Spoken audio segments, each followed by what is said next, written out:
நீங்கள் நல்லா யோசிச்சு பாருங்க. பார்த்து கல்யாணம் பண்ணுற நீங்கள் எல்லாருமே ரொம்ப சந்தோஷமாக இருக்கீங்களா? கடைசியில் நீங்கள் நினைத்த மாதிரி துணையாக இருக்கிறார்களா? மெஜாரிட்டி ஆஃப் த பீப்புள் நீங்கள் பார்க்கணும். இந்த உலகம் எப்படி இயங்குது அப்படின்றத பார்க்கணும். எப்பயுமே நான் விதி விலக்குகளை பற்றி நான் பேசுவதே அல்ல.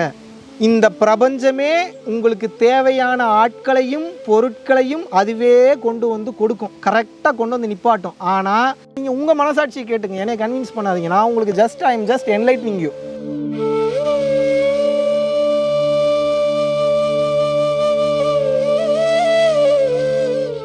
குருவே சரணம். இந்த மகா சிவராத்திரியில் ஜூம் கிளாஸ் ரொம்ப ரொம்ப நல்லா இருந்திருந்து குருவே. அப்புறமா நீங்கள் தீட்சை கொடுத்துருந்து நாங்கள் எதிரே பார்க்கல. நீங்கள் தீட்சை கொடுத்ததுனால எனக்கு ரொம்ப மகிழ்ச்சியாக இருந்துச்சு.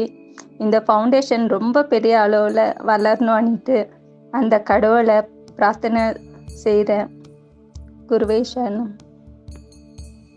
குருவே சரணம். அனைவருக்கும் வணக்கம்.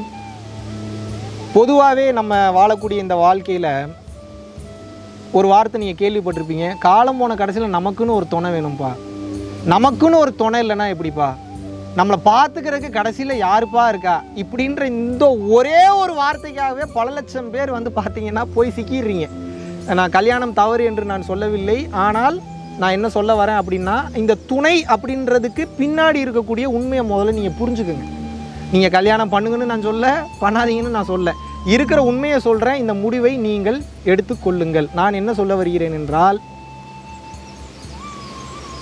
பார்த்து கல்யாணம் பண்ணுறவங்க, ஜாதகம் பார்த்து பண்ணுறவங்களா இருக்கட்டும், இல்லை லவ் பண்ணி கல்யாணம் பண்ணுறவங்களா இருக்கட்டும், இல்லை எதுவுமே பார்க்காம அரேஞ்ச் மேரேஜ் பண்ணுறவங்களா இருக்கட்டும், கடைசியில் நீங்கள் நினைத்த மாதிரி துணையாக இருக்கிறார்களா? இருக்காங்க. எக்ஸப்ஷன்ஸ் வந்து இருக்கத்தான் செய்கிறாங்க. எந்த விஷயம் எடுத்திங்கனாலும் அதில் எக்ஸப்ஷன்ஸுன்றது இருக்கத்தான் செய்யும். ஆனால் மெஜாரிட்டி ஆஃப் த பீப்புள் நீங்கள் பார்க்கணும். இந்த உலகம் எப்படி இயங்குது அப்படின்றத பார்க்கணும். எப்பயுமே நான் விதி விலக்குகளை பற்றி நான் பேசுவதே அல்ல. நான் காமன் பீப்புள் பற்றி தான் பேசுவேன். நான் பேசுகிறது காமன் பீப்புளோட வாழ்க்கையை என்ஹான்ஸ் பண்ணுறதுக்கு, என்லைட்டன் பண்ணுறதுக்கு தான் இவ்வளோ தூரம் நான் பேசிகிட்டு இருக்கேன். விதி விலக்குகள் எல்லாத்துலேயும் இருக்குது. விதி விலக்கை பற்றியே நான் பேசவில்லை. நல்லா புரிஞ்சுக்குங்க. இறைவன் ஒருவனை தவிர உங்களுக்கு மிக சிறந்த துணையை கொடுப்பதற்கு இங்கே யாருமே கிடையாது. இறைவன் தான் மிக சிறந்த துணைவன், இறைவன் தான் மிக சிறந்த துணைவி. இறைவனை விட மிக சிறந்த ஒரு துணைன்றது உலகத்திலே கிடையவே கிடையாது. முதல்ல இறைவன்றது ஏதோ ஒரு உருவம், ஏதோ ஒரு ஷேப்பு அப்படின்லாம் நீங்கள் நினச்சிக்காதீங்க. அது ஒரு எனர்ஜி ஃபோர்ஸ். அதை பற்றி பேசுனா பெரிய டாப்பிக்கு. இப்போதைக்கு இதில் இருக்கக்கூடிய இறை சம்பந்தம் என்ன அப்படின்றத நீங்கள் உணர்ந்துக்கங்க, தெரிஞ்சுக்கங்க. நீங்கள் நல்லா யோசிச்சு பாருங்கள். பார்த்து கல்யாணம் பண்ணுற நீங்கள் எல்லாருமே ரொம்ப சந்தோஷமாக இருக்கீங்களா? அவங்க துணையாக இருப்பாங்கன்னு சொல்லி நீங்கள் சம்பாதிக்கிறீங்க, துணையாக இருப்பாங்க அப்படின்னு சொல்லி வீட்டு வேலைகள், வீட்டு செலவுகள் பார்க்குறீங்க. ஆனால் அந்த குடும்பத்தில் ஏன் அமைதி என்பது நிலவே மாட்டேங்குது. யோசிச்சு பாருங்கள். ஏதோ ஒரு சண்டை வந்துக்கிட்டே இருக்குது, ஏதோ ஒரு பிரச்சனை வந்துக்கிட்டே இருக்குது. கடந்த வேதனை, வெறுப்பு, டென்ஷனு, கடுப்பு இதுதான் ஜாஸ்தியாகுதே தவிர எத்தனையோ பேர் கவுன்சிலிங் வரும்போது நான் பார்க்குறேன், எதுக்கு தான் கல்யாணம் பண்ணனே தெரில தம்பி, எதுக்கு தான் கல்யாணம் பண்ணனே தெரில தம்பி. கல்யாணம் என்பது தவறில்லை. ஆனால் புரிதல் இல்லாத கல்யாணம் தான் தப்பு. எப்படிப்பட்ட புரிதல்? ரெண்டு பேரையும் ஒருத்தர் புரிஞ்சுக்கவே முடியாது. கல்யாணம்னாவே இப்படி தான் இருக்கும். ஆணும் பெண்ணும் இந்த இரண்டு தன்மையும் ஒரு உணர்வையும் இன்னொரு உணர்வையும் உணர்ந்து, அந்த ஒரு ஆன்மாவையும் இன்னொரு ஆன்மாவையும் உணர்ந்து அனுபவிப்பதற்காகத்தானே தவிர ஒன்றை ஒன்று புரிந்து கொள்வதற்காக கிடையவே கிடையாது. ஏன்னா புரிதல் என்பது மனம் சம்மந்தப்பட்டது. மனமே காணாமல் போயிடுச்சுன்னா தான் இறை என்பதே செயல்படும். அப்போ எப்படி நீங்கள் புரிஞ்சுப்பீங்க? ஒவ்வொரு செகண்டும் தாட் மாறுது. ஒரு நாளைக்கு 72,000 தாட்ஸ் வருது. அவங்களுக்கே அவங்க என்ன மென்டல் ஸ்டேட்டில் இருக்காங்க, எப்படி இருக்காங்கன்றது தெரியல. ஆணையும் சொல்கிறேன், பெண்ணையும் சொல்கிறேன். இதில் எப்படி நீங்கள் ஒருத்தர் புரிஞ்சுப்பீங்க? வாய்ப்பே கிடையாது. இந்த தன்மையில் இருக்கும்போது எப்படி நீங்கள் ஒரு கல்யாணம் பண்ணிங்கன்னா அவங்க கடைசி வரைக்கும் கூட வருவாங்க?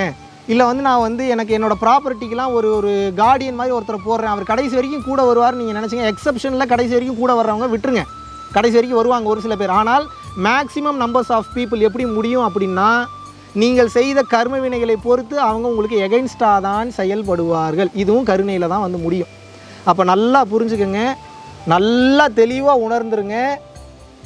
இந்த பிரபஞ்சமே உங்களுக்கு தேவையான ஆட்களையும் பொருட்களையும் அதுவே கொண்டு வந்து கொடுக்கும். கரெக்டாக கொண்டு வந்து நிப்பாட்டும். ஆனால் நீங்கள் செஞ்ச கர்மா தப்பாக இருக்குன்னா இதே பிரபஞ்சம் தப்பான ஆளை கொண்டு வந்து சேர்த்து விட்ரும். நீங்கள் செஞ்ச கர்மா கரெக்டாக இருக்குன்னா நல்ல ஆட்களை கொண்டு வந்து சேர்க்கும். இதனால்தான் சொன்னார் கணியன் பூங்குன்றனார், தீதும் நன்றும் பிறர் தர வார. அப்படின்னா என்ன? நல்லதும் கெட்டதும் இன்னொருத்தன் சொல்லி வரதில்லை, இன்னொருத்தன் செஞ்சு வரதில்லை, நீயே தான்ப்பா உனக்கு ஏற்படுத்திக்கிறேங்கிறார். அப்போ நல்ல செயல்களை செய்தால் நல்ல கர்மாவை சம்பாதிப்பீர்கள், கெட்ட செயல்களை செய்தால் கெட்ட கர்மாக்களை சம்பாதிப்பீர்கள். நல்ல செயல்களை கருணையின் அடிப்படையில் நீங்கள் வள்ளலார் சொன்ன மாதிரி, மற்ற சித்தர்கள் சொன்ன மாதிரி, சிவானந்த பரமஹம்சர் சொன்ன மாதிரி கருணையின் அடிப்படையில் ஜீவகாருண்ய ஒழுக்கத்தோடு செயல்படும் போது உங்களுக்கு அமையக்கூடியது பூராமே நல்லதாக அமையும். இந்த வடிவேல் சொல்லுவார்ல, ஏப்பா விழுகிறது பூராமே ஜோக்கராக இருந்தால் எப்படிப்பா நான் கவுத்துறதுன்ற மாதிரி விழுகிற காடு பூரா உங்களுக்கு ஜோக்கராக தான் விழுகும். இதுதான் மிகப்பெரிய ப்ளஸ் பாயிண்ட் நீங்கள் நல்ல கர்மாவை நீங்கள் செய்யும்போது. இதே நீங்கள் உங்களோட மனம் சரியில்லை, இன்னொருத்தனை வாய்ப்பை தட்டி பறிக்கிறீங்க, அவமானப்படுத்துறீங்க, காயப்படுத்துறீங்க, வேதனைப்படுத்துறீங்கன்னா அதே பிரபஞ்சம் உங்களுக்கு நெகட்டிவிட்டியை தான் கொண்டு வந்து சேர்க்கும். பிரபஞ்சத்தை பற்றி ஒரு விஷயத்தை நல்லா புரிஞ்சுக்குங்க. அதுக்கு நல்லது கெட்டதெல்லாம் தெரியாது. நீங்கள் என்ன உணர்வை கொடுக்குறீங்களோ பல மடங்கு உணர்வை அப்படியே உங்களுக்கு திருப்பி கொடுக்கும். இதுதான் பிரபஞ்சத்தோட விதி, பிரபஞ்சத்தோட ஃபார்முலா. இதை உணர்ந்து செயல்படுபவன் வாழ்வில் மிக உயர்ந்த நிலைக்கு சென்று விடுவான். இந்த வகையில் நீங்கள் பார்க்கும்போது நீங்கள் எப்படி நீங்கள் முடிவு பண்ணுறீங்க கல்யாணம் பண்ணால் கடைசி வரைக்கும் துணையாக வருவாங்கன்னு? நீங்கள் நடிச்சிங்கன்னா கூட உங்களோட மனசாட்சிகிட்ட கேட்டு பாருங்கள், அந்த துணைவனோ அல்லது துணைவியோ அது துணையாக இருக்கக்கூடிய கார்டியனோ உண்மையாகவே உங்களுக்கு துணையாக இருக்காங்களா, இல்லை உங்களது மனதிற்கு காயப்படுத்தக்கூடிய அளவில் நடக்கிறாங்களா? நீங்கள் உங்கள் மனசாட்சியை கேட்டுங்க, என்னை கன்வின்ஸ் பண்ணாதீங்க. நான் உங்களுக்கு I am just enlightening you. இது நல்லதாக கெட்டதான் முடிவு பண்ணக்கூடிய அந்த தகுதி, அந்த பொறுமை, அந்த பக்குவம் உங்ககிட்ட தான் இருக்குது. அது நல்லதா கெட்டதா, தேவையா தேவையில்லையா, உண்மையாகவே துணைன்னு நினச்சி நமக்கு துணையாக இருக்கா இல்லையான்றதை நீங்கள் முடிவு பண்ணிக்கோங்க. அப்போ உண்மையான துணை என்பது இறைவன் ஒருவன் தான். அந்த இறைவனே இறங்கி வரணும்னா இறைவனே இறங்கி வரமாட்டார், மனிதர்கள் ரூபத்தில் தான் இறைவன் வருவார், நல்லது பண்ணுவார். அப்போ இறைவன் மனிதர்கள் ரூபத்தில் வந்து நல்லது பண்ணணும்னா நீங்கள் நல்ல செயல்களை அதே மனிதர்களுக்கு செய்ய வேணும். தெரிஞ்சவனுக்கும் பண்ணணும், தெரியாதவனுக்கும் பண்ணணும். இதை நீங்கள் செய்யவில்லை என்றால் வாழ்க்கை குட்டிச்சவராக மாறிவிடும். துணைவனாலையும் பயன் இருக்காது, துணைவினாலையும் பயன் இருக்காது, எந்த கார்டியனாலையும் பயன் இருக்காது.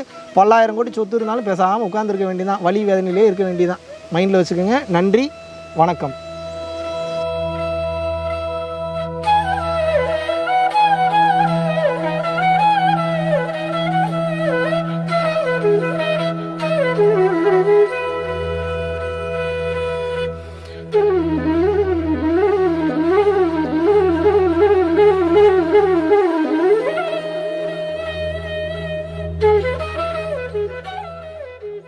பல லட்சம் மக்களுக்கு உணவளித்து அவர்களுடைய பசிப்பினியை ஆற்றுவதற்குண்டான ஒரு மாபெரும் வாய்ப்பை அந்த பிரபஞ்சமும் மக்களாகிய நீங்களும் இன்றைக்கு வந்து நமது அறக்கட்டளைக்கும் அறக்கட்டளையினுடைய நிர்வாகிகளுக்கும் மற்றும் தன்னார்வ தொண்டர்களுக்கும் நீங்கள் வழங்கியிருக்கின்றீர்கள். அதன் மூலியமாக பல உயிர்களுக்கு வந்து அன்னதானம் பண்ணிட்டு இருந்திருக்கோம். பல உயிர்களுக்கு வந்து பார்த்தீங்கன்னா வஸ்திர தானம், துணிமணி எடுத்து கொடுத்துருக்கோம்.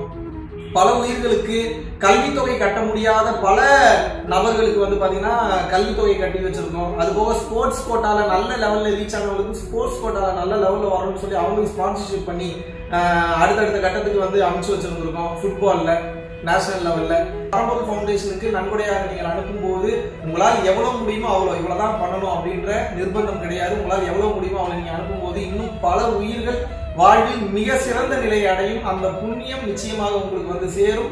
சோ உங்களது வாழ்வில் பல பிரச்சனைகளை மாற்றி அமைக்க பல டோர்ஸ் ஓபன் ஆக உங்ககிட்ட இருக்கிறத அதிகமாக வெளியே கொடுங்கள். உங்களால் முடிந்தவர்களுக்கு உங்கள் கைகளாலேயே கொடுங்கள். இந்த ஞானமும் இந்த தானமும் இரண்டு கண்களாக பரம்பொருள் அறக்கட்டளைக்கு எப்போதும் செயல்பாடாக இருக்கும். அதற்கு உங்களால் முடிந்த பண உதவியையோ அல்லது பொருள் உதவியோ நீங்க செய்யணும்னு விருப்பப்படுறவங்க ரெகுலர் பேசிஸ்ல பண்ணும்போது இந்த ஃபவுண்டேஷனை அடுத்த கட்டம் மக்களுக்கு உதவுவதற்காக நாம் நடத்தி கொண்டு செல்லலாம். நன்றி, வணக்கம்.